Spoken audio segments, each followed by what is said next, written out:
کمال T V کی طرف سے آج آپ کی خدمت میں ایک انوکھی کہانی پیش کی جا رہی ہے۔ اگر آپ نے میرے چینل کو سبسکرائب نہیں کیا تو پلیز میرے چینل کو سبسکرائب کریں، اور اگر ہو سکے تو گھنٹی کی نشان کو بھی دبائیں۔ تو آج کی کہانی کا نام ہے کوپڑیاں۔ 2 گھنٹے بعد ہمیں جنگی نقارے کی آواز سنائی دی۔ جوانگا رک گیا اور اپنے ساتھیوں سے تیز تیز باتیں کرنے لگا۔ اس کی آنکھوں میں چمک آ گئی، جیسے نقارے نے اس کے جذبات پر تاپ دے دی ہو۔ میں بھی پیٹ پر ہاتھ درے کوٹڑی سے باہر نکلا۔ ادھر ادھر پوچھ گچھ کی تو معلوم ہوا کہ جنگ کا اعلان ہو گیا ہے۔ اس بار جیواریوں کے باسیوں سے زور آزمائی کا ارادہ تھا۔ میری جی میں آیا کہ کہیں سے سلیمانی ٹوپی ہاتھ آ جائیں اور میں لہو کے پیاسے ان وحشیوں سے پلک جھپکتے میں دور نکل جاؤں۔ قدرت کی ستم ظریفی سمجھیے یا میرے مقدر کا کرشمہ، میں ہزاروں صوبتیں برداشت کر کے پیرو کے اس علاقے میں محض اس لیے آیا تھا کہ ان قبیلوں کو اپنی آنکھوں سے دیکھوں اور معلوم کروں کہ کس طرح یہ لوگ انسانی کوپڑی کو سکیڑ کر ننھی سی بنا لیتے ہیں۔ اور تعجب کی بات یہ ہے کہ نہ مقتول کا چہرہ مسخ ہوتا ہے، نہ بال جڑتے ہیں، اور نہ وقت گزرنے کے ساتھ ساتھ کوپڑی خراب ہوتی ہے۔ مجھے اس فن کی جستجو اتنی دور کھینچ لائی تھی، مگر اب جب کہ جنگ کا نقارہ بج رہا تھا تو میرا جی چاہنے لگا کہ کہیں سے راہ پا کر بھاگ نکلوں۔ جوانگا نے مجھے تسلی دیتے ہوئے کہا، سب ٹھیک ہو جائے گا، پیرو جی اور ہمارے قبیلے میں ہمیشہ صلح رہی ہے۔ پورب کی طرف ہمارا سردار آصافی کا دشمن رہتا ہے۔ مورونا ندی کے کنارے ان کی بستی آباد ہے، بڑا کمینہ دشمن ہے۔ ہم نے کئی دفعہ اپنے بالے زمین میں دبا کر عہد کیا کہ مورونا ندی کی طرف کبھی نہیں جائیں گے، لیکن کیا جائے، کمینے اور ذلیل لوگوں سے لڑنا ہی پڑتا ہے۔ جوانگا نے مجھے دلاسا دینے کی بڑی کوشش کی، لیکن جنگ کا اعلان ہو چکا تھا۔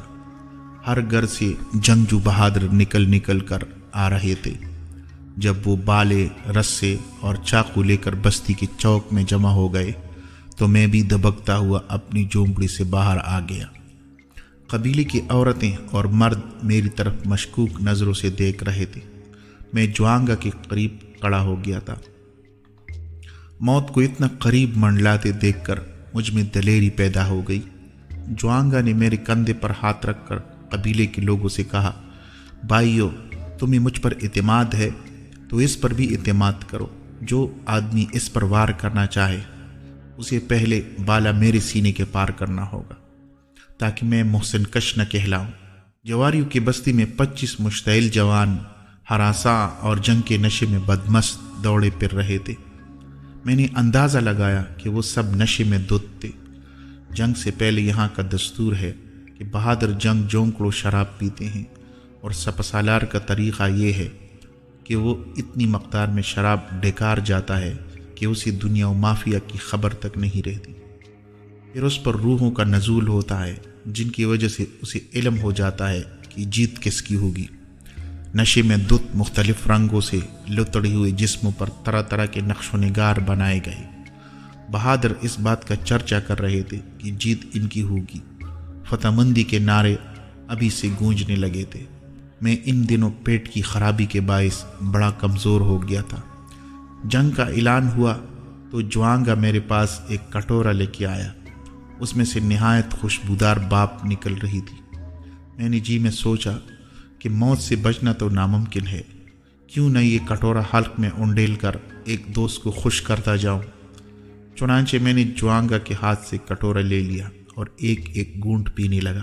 اسے پیتے ہوئے مجھے نفیس ترین چینی چائے کا سا مزہ آیا۔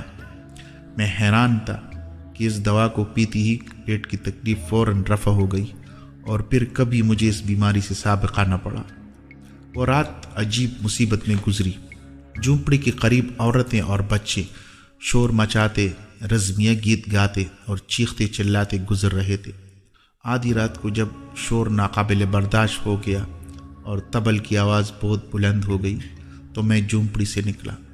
باہر کھلے میدان میں دور دیا جنگ پر جانے والے بہادر جمع ہو رہے تھے۔ ان کے رزمیہ گیتوں میں تیکھاپن اور خون کی پیاس جھلک رہی تھی۔ میرا خون رگوں میں جمنے لگا۔ میں نے جوانگا سے ان گیتوں کا مطلب پوچھا۔ اسے بہت جلدی تھی، مگر پھر بھی اس نے تھوڑی سی سوجھ بوجھ پیدا کر رہی تھی۔ اس نے بتایا، یہ لوگ ایک دوسرے کی تعریف کر رہے ہیں۔ ایک کہتا ہے میں اس طرح وار کروں گا، دوسرا بتا رہا ہے کہ میں یوں دشمن کو قتل کروں گا، کس طرح اس کھوپڑی کو سکیڑ کر اپنے آنگن کی زینت بناؤں گا۔ یہ قبائلی لوگ سانچی مانچی نامی شراب پیتے ہیں، جسے یہ خود بناتے ہیں، مقطر کرتے ہیں اور گڑوں میں ڈال کر رکھ لیتے ہیں۔ کچھ تو نجی مانچی کا اثر تھا اور کچھ رزمیہ گیتوں نے ان کی خون میں آگ لگا رکھی تھی۔ ہر شخص سوچ رہا تھا کہ پڑوسی دشمن کا ایک سر لائے تو دیوتاؤں کی مہربانی سے وہ 3 کھوپڑیاں حاصل کرے۔ چنانچہ ہر سو ہیجان برپا تھا اور جواریوں کے در و دیوار تک خون کے پیاسے نظر آ رہے تھے۔ میں ایک جھونپڑی کے سامنے ہی ایک چبوترے پر بیٹھ گیا۔ میں بھی ان گیتوں سے ہمت اور دلیری مستعار لینا چاہتا تھا، لیکن ان کے نعرے اس قدر تند و تیز اور جوشیلے تھے کہ بار بار مجھے جرجری سی آ جاتی اور میں خدا سے دعا مانگنے لگتا کہ مجھے ان وحشیوں کے نگاہوں میں سبزکار ہونے سے بچائیں۔ میری نظریں آسابی پر جم گئی۔ وہ اس قبیلے کا سردار اٹھا اور اس کی آنکھیں نجی مانجی کے باعث آگ کی مانند دہک رہی تھی۔ میں کتنی دیر سوچتا رہا کہ نشے کی اس حالت میں بلائی آدمی کیوں کر بہادروں کو لے کر دشمن کا مقابلہ کر سکے گا۔ تاہم مجھے جلد ہی جوانگا کی زبانی پتہ چل گیا کہ ابھی دشمن اور ان کے درمیان پورے 3 دن کا سفر حائل ہے۔ جب اتنی مسافت طے کر کے وہ دشمن کے علاقے میں پہنچیں گے تو شراب کا سارا نشہ حرن ہو چکا ہوگا۔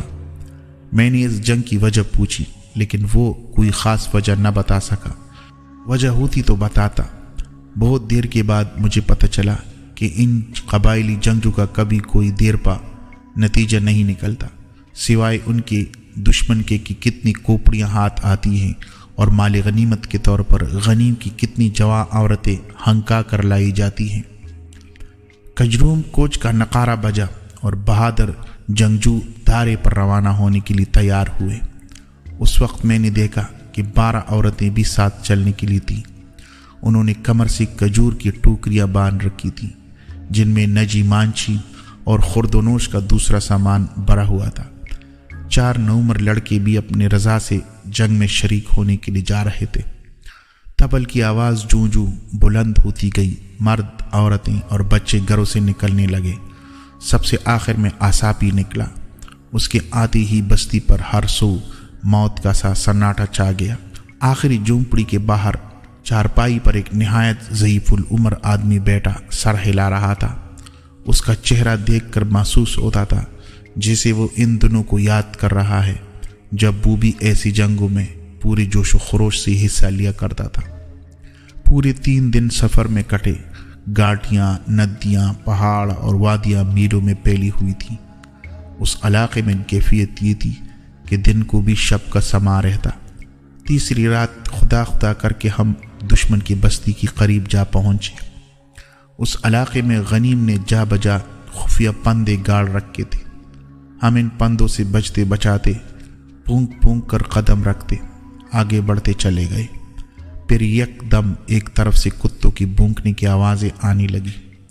جوانگا نے میرے کان میں کہا، دیکھو دشمن جان گیا ہے کہ ہم گات میں ہیں، اب خواص قائم رکھنا۔ دشمن کی بستی میں بھی اب رزمیہ گیت گونج رہے تھے۔ ان کے لڑاکا جوان ناچتے، گانے اور طبل بجانے لگے۔ ان کے لبوں پر آساپی اور ان کے ساتھیوں کے لیے بد دعائیں تھیں، اور ادھر سے بھی بد دعاؤں کا جواب جوشیلی نعروں میں دیا جا رہا تھا۔ بستی کے قریب پہنچ کر تمام بہادر آساپی کے اشارے پر کمین گاہوں میں جا چھپے۔ ان کے پاس جو 2-4 بندوقیں تھیں، انہیں بے تحاشا داغا جا رہا تھا۔ دشمن نے بھی خوب گولیاں برسائیں، مگر جنگل نے کسی کا بس نہ چلنے دیا اور فریقین میں سے کسی کا نقصان نہیں ہوا۔ اگر آساپی چاہتا تو اس بستی کا محاصرہ کیے رہتا۔ رفتہ رفتہ ان کے کھانے پینے کی چیزیں ختم ہو جاتی اور دشمن بھوک و پیاس کے ہاتھوں لاچار ہو کر خود بخود ہتھیار ڈال دیتا۔ لیکن آتش کے پرکالے جذباتی لوگوں میں جب ایک بار جنگ کی آگ بڑک اٹھتی ہے تو پھر صبر کی حد سے نکل کر ہر چیز کو بسم کرنے پر تل جاتی ہے۔ چنانچہ آساپی اپنی فطرت سے مجبور تھا اور اسی وقت حملہ کرنا تھا جب ان کے بہادروں کی زبان پر فتح مندی کی گیت تھے اور ان کے دماغ میں دشمن کی کوپڑیاں سکیڑنے کا سودا سمایا ہوا تھا۔ صبح کاذب کے وقت دشمن کے اکاڑے سے فلک بوس نعرے بلند ہوئے، شور کا یہ عالم تھا کہ سارا جنگل گونج رہا تھا۔ گولیاں بھی ہمارے جانب برسنے لگی، لیکن آساپی نے حکم دیا کہ سپاہی پیچھے کی طرف ہٹ جائیں تاکہ دشمن انہیں کسی طرح گزن نہ پہنچا سکے۔ پیچھے ہٹتے وقت بہادروں کے پیر چیتی کسی سبک رفتاری اور گولی کسی تیزی لیے ہوئے تھے۔ پیچھے ہٹتے ہٹتے ہم وہاں پہنچ گئے جہاں عورتیں جمع تھیں۔ یہ گھر جو جلدی سے کپچیوں، بانس کے ڈنڈوں اور لکڑی کے تختوں سے بنایا گیا تھا، جنگل میں ایسی جگہ چھپا ہوا تھا جسے ڈھونڈنے کے لیے روشنی کرنی پڑتی۔ یہاں سے مغبر نکلے اور دشمن کی بستی کی طرف چلے۔ جب وہ چھپتے چھپاتے بستی کے ایک مکان کے قریب پہنچے تو صورتحال کا جائزہ لینے کے لیے اونٹ میں کھڑے ہو گئے۔ مکان کے اندر سے رہ رہ کر آتی ہوئی آوازوں سے انہیں اندازہ لگانے میں کوئی دقت نہ ہوئی کہ دراصل اس مکان کی حیثیت اس بستی کے ہیڈ کوارٹر کی تھی۔ اس وقت بستی کے بیشتر لوگ اس مکان میں جمع ہو کر صلاح و مشورہ کر رہے تھے۔ مخبروں نے یہ دیکھ کر کہ اس وقت دشمن کے مرکز پر حملہ کرنا سود مند ثابت ہو سکتا ہے، اپنے سردار کو اطلاع دی۔ آساپی نے بہادروں کو صورتحال سمجھائی اور انہوں نے پوری شدت سے اس مکان پر حملہ کر دیا، اور اس سے بیشتر کہ دشمن سنبھل سکے ہمارے جنگجو مکان کا دروازہ توڑ کر اندر داخل ہو چکے تھے۔ دو بدو قسم کی جنگ میں بندوقی کام نہیں دیتی، چنانچہ دونوں طرف کے بہادر نوکیلی بالوں اور تیز پل والے چاقو سے کام لیتے، نعرے لگاتے، چیختے چلاتے ایک دوسرے پر جپٹ رہے تھے۔ چوانگا کے مشورے پر عمل کرتے ہوئے میں ایک درخت پر بیٹھا یہ منظر دیکھ رہا تھا اور دل ہی دل میں ڈر رہا تھا کہ اگر دشمن کے کسی بہادر نے مجھے دیکھ لیا تو میری خیر نہیں۔ آساپی کے نعروں میں خوشی اور کامرانی کی گرج تھی۔ دشمن کی بستی میں کل 11 جوان تھے جو سر دڑ کے بازی لگائے لڑ رہے تھے۔ جنگ کا ایسا ہولناک اور عریاں منظر میں نے آج تک نہیں دیکھا۔ انسان کا اس قدر دشمن اور انسان میں خون کی پیاس اس حد تک بھی ہو سکتی ہے، اس کا احساس اور اندازہ مجھے یہی ہوا۔ 1 گھنٹے کے اندر اندر سارا قصہ ختم ہو گیا اور آساپی کی 19 بہادر فتح مندی کے نشے میں سرشار ادھر ادھر پھر رہے تھے۔ اس کے بعد لاشوں کی جانچ پڑتال شروع ہوئی۔ دشمن کے 3 آدمی رائے فرار اختیار کرنے میں کامیاب ہو گئے تھے۔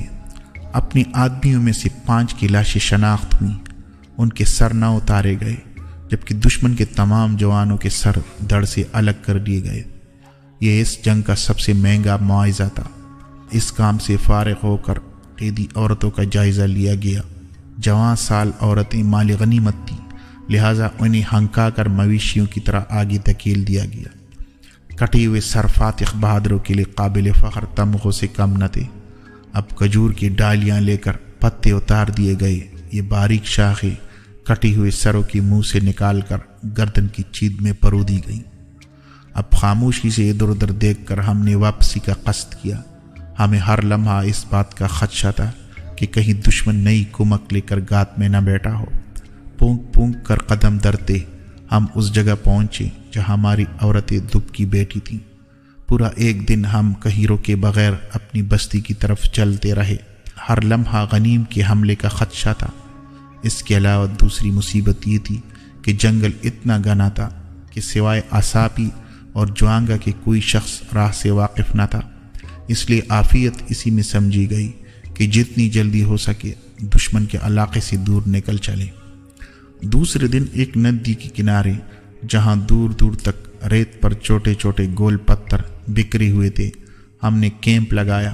عورتیں فوراً ہی کھانے پینے کی چیزیں تیار کرنے میں جت گئیں اور مرد کوپڑیاں سکھانے اور سکیڑنے کے کام میں مشغول ہو گئے۔